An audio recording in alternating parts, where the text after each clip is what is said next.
Welcome to MRII's Insights and Innovators podcast, where we talk to top market research professionals to get their inside stories about innovative and enduring best practices. Today's episode is sponsored by Question Pro. Question Pro is the web-based software for creating and distributing surveys. With our intuitive wizard interface, digital distribution of surveys, and tools for analyzing and viewing results, Question Pro delivers answers in real time. Now, here's your host for today's episode. Welcome to our podcast, From Market Research Practitioner to Banker. I'm Katie Gross, and today I am thrilled to be joined by Kristin Luck, Managing Director of Oberon Securities, co-founder of GrowGetter, founder of Women in Research, board member to multiple companies in our industry, and last but not least, legend. So Kristin, I was actually trying to remember when we first met, and I honestly cannot remember. It feels like you've always been very omnipresent in my career. But you've always been there to help me make some of the really pivotal decisions I've made. And of course, you've been a true role model. So I'm so excited to be here with you today. Yeah, I appreciate you having me. I'm looking forward to our chat. Awesome. So you've had a really unique career trajectory from research assistant to entrepreneur, investor, and now banker. So I'd love for you to walk us through that journey. Yeah, well, it's interesting because I think if you look at those roles in isolation, they don't make a whole lot of sense. I've had people reach out to me and say, you've had a very sort of interesting career trajectory, and they can't really see how all of those things link together. So obviously, I started out on the full service research side of the business. I started out, I think, 1996. I was working at Lieberman Research Worldwide, which is now Material Plus. And, I had worked my way through university as a research assistant at a social science research firm. So I'd already kind of fallen in love with research. And then I got my job at Lieberman and was there a couple of years and really felt like that industry was going to head online. We were doing primarily phone and mall work at that time, and of course, some qualitative work.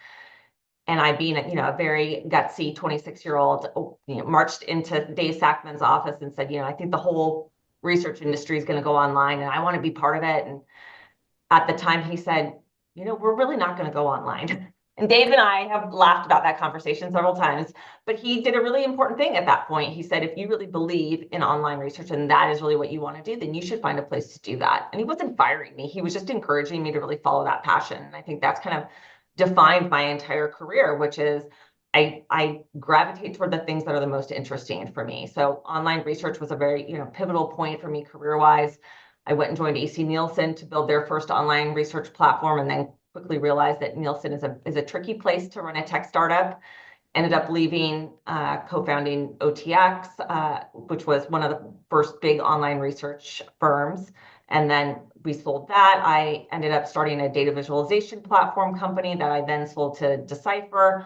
And part of the reason I wanted to join Decipher is because I had never licensed software before. So I had built software and I used it within the service capacity, but I hadn't actually licensed it. And so I think that's another really defining piece of my career is that I'm always trying to learn something new with every step. And so software licensing was something I really wanted to do. We eventually went into the software licensing space. And after we sold that company, I thought, gosh, what do I want to do next? I was really too young to retire. And so then I thought, well, what is it that I really love? And at that point, what I really loved wasn't really the starting of companies so much. It was really the growing and scaling all the challenges that come with building a company. And then that sort of segued into how can I help founders monetize their businesses? So doing pre-M&A optimization, kind of preparing them for that process, having been through it 3 times myself. And then that just segued into, well, why don't I just become an investment banker? And then I can do the entire M&A process. And I very fortuitously ran into Corey Luskin, who's a banker in this vertical. And I ran into him at an IEX conference. And he said, you should just get your investment banking license. And of course, me always wanting to learn new things and being very overly confident a lot of the time, said, of course, yes, of course I'll do that. And I think 8 months later, I got my banking license and I was off to the races. So, but it all sort of melts together. If you kind of look at it from that perspective of being interested in online and then starting tech companies and then helping companies grow and scale. And then the monetization is kind of the last piece of that. Yeah, that is fascinating. I remember hearing you and Seema mention that you were getting your banker's license and the studying that had to go into it. And I was like, you guys are crazy. Yeah. We felt crazy. Yes.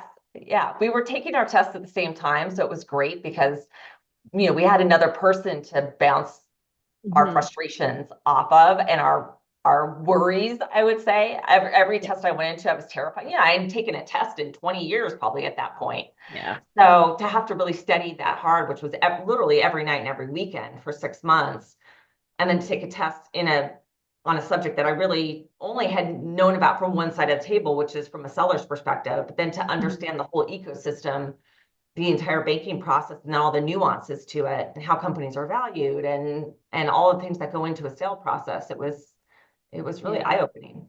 For sure. Yeah. So let's talk about some of the kind of financial literacy and business growth areas. A lot of research professionals, really focus on insights, methodologies, and sometimes building phenomenal technology as well. But they sometimes struggle with that kind of financial acumen. So what do you think are the biggest financial blind spots that you see across many companies in our industry?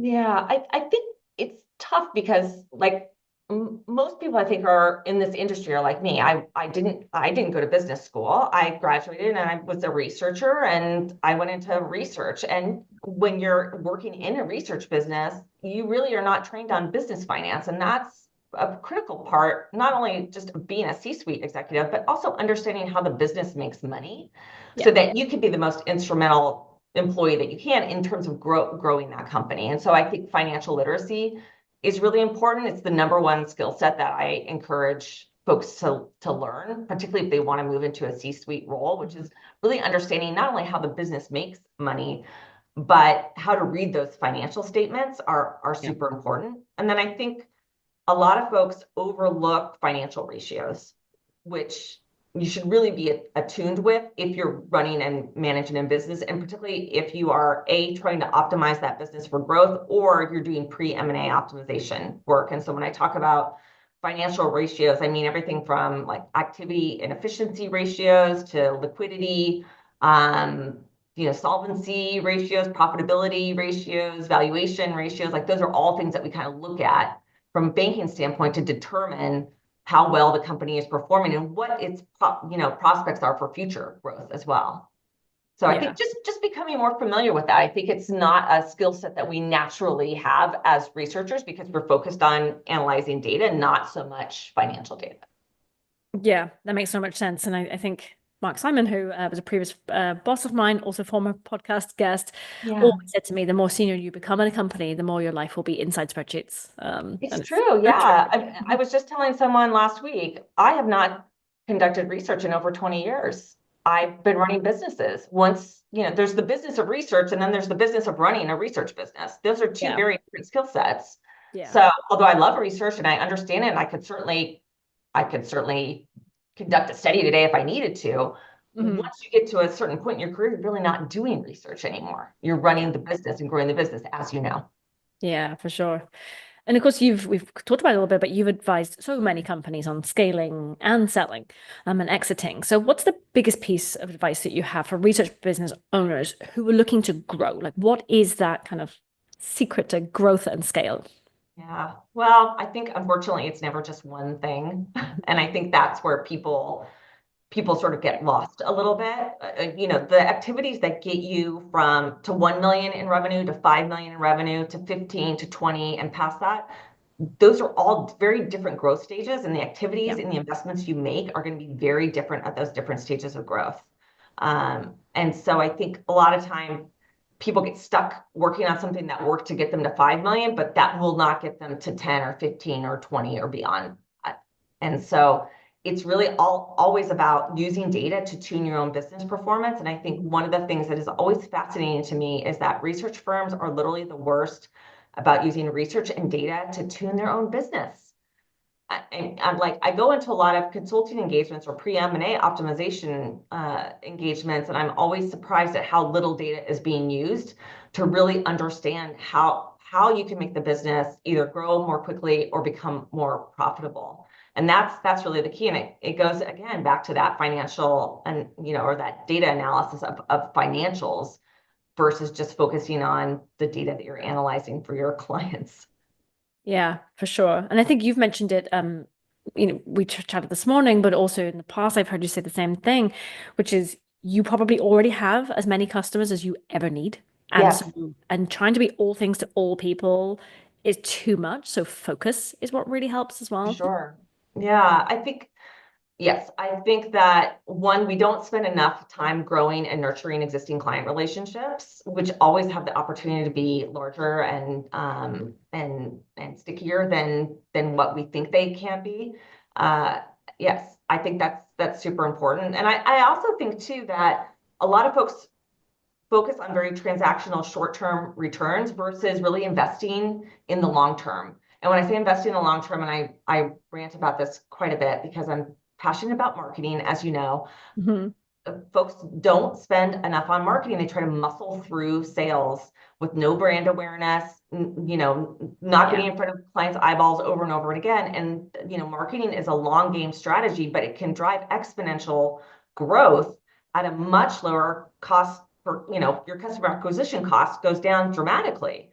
But a lot of people are not in it for the long game. They get very focused on, am I seeing an immediate return on this activity today? And if they don't, they stop doing it. It's kind of like LinkedIn posting. Yeah. I've coached many CEOs on the use of social media, and they'll make a post and they'll say like, oh, well, I only got 10 likes. And so I just gave it up on the first post. And I always tell folks, I've got over 10,000 followers on LinkedIn, and sometimes I get 400 likes on a post, and sometimes I get 10. I try to hone it and figure out what the rhyme or reason is behind what makes one post really sticky versus another. And of course, I use data to inform what I post and how often, but I think folks just give up way too soon. Yeah. Yeah, for sure. I am very lucky to work for a founder CEO who owned his own ad agency previously, in which case Right. we are huge believers. You are. You're everywhere.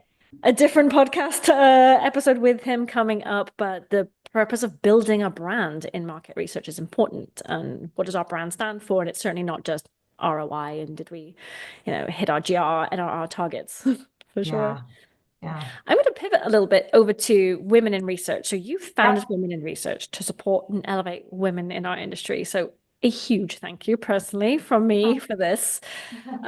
I'm a big believer in the mantra, if you see it, you can be it. So how has Wire evolved, and what impact have you seen on the industry since you started it, founded it, through to today?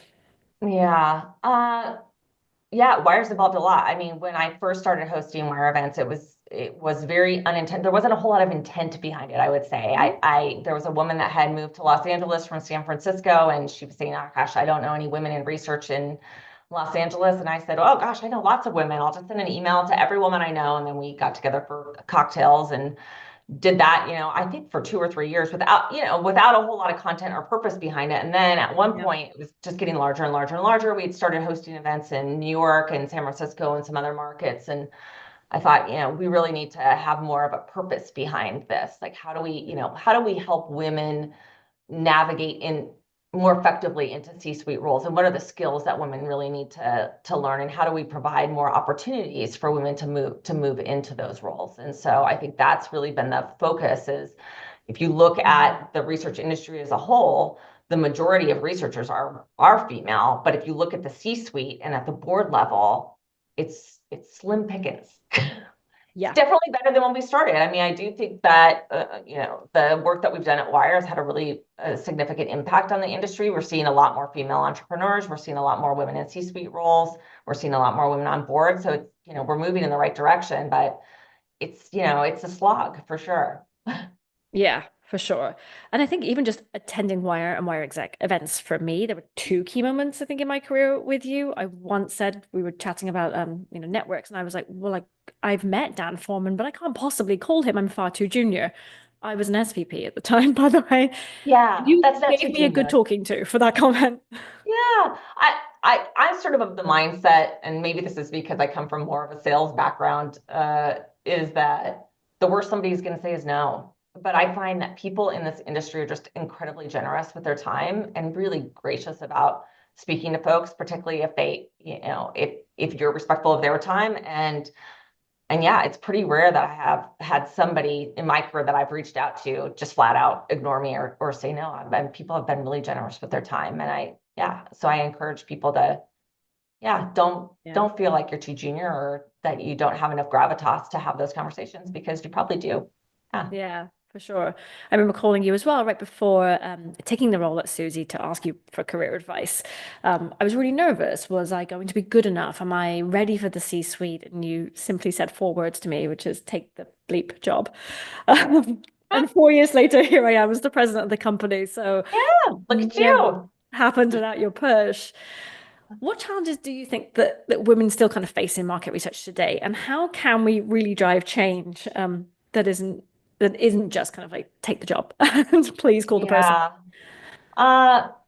I think, one of the big things, and again, I feel like we're doing a much better job at Wire of communicating this and providing avenues for women for this than we probably have ever been in the past. And that's like really understanding the path of the C-suite and what are the skills that you really need to know in order to get into those roles. And then also providing the chance for women to actually, get that education. So we launched our Accelerate program a couple of years ago, which one of our board members, Tiama Hansen-Drury, was really, she was really the brains behind that and took the reins and put that program together. We're actually launching a new program within Accelerate this year, which is all about financial mastery and management. Fantastic. Both at the business level and at the personal level. I think oftentimes women also don't manage their personal finances in an aggressive way, and really understanding how to create wealth over a period of time is super important and not a skill set that a lot of women have or were brought up with. I know I sure wasn't. And so that financial acumen, I think, is really important. And then I think one of the other challenges that women have, and I think we've benefited a lot from the pandemic because of this, is just the juggling of work versus family responsibilities. I think as progressive a society as we live in, the majority of caregiving and running a house still falls to women. And so I think the more flexibility and the more opportunities we give women to figure out how they can do that juggling act, because no one can do it all. I think the bill of goods that we were sold, certainly when I was a kid and a teenager, that women can have it all. We can do it. Yes, we can have it all and do it all, but we're going to be really exhausted and cranky. So we have to pick and choose, and there's only so many hours in a day. And I think that the more that employers can be understanding of that and give women the tools to manage their lives more effectively, the better off we are. Not just as companies, but as an industry. Yeah, for sure. A great client of ours, Yelena from Reckitt, actually said women can have it all, but not all at the same time. So choose your career and your family kind of life over the course of your lifetime, and how can you balance it across the lifetime as well? Very good. Good words of advice. Yeah. Well, thank you so much for joining me today, Kristin. It's been a true pleasure to chat with you. And again, thank you so much for being such an amazing role model for our industry. Yeah, thank you. Thanks for joining the Insights and Innovators podcast from Market Research Institute International. Click subscribe to never miss an episode and visit us at mrii.org for more market research insights.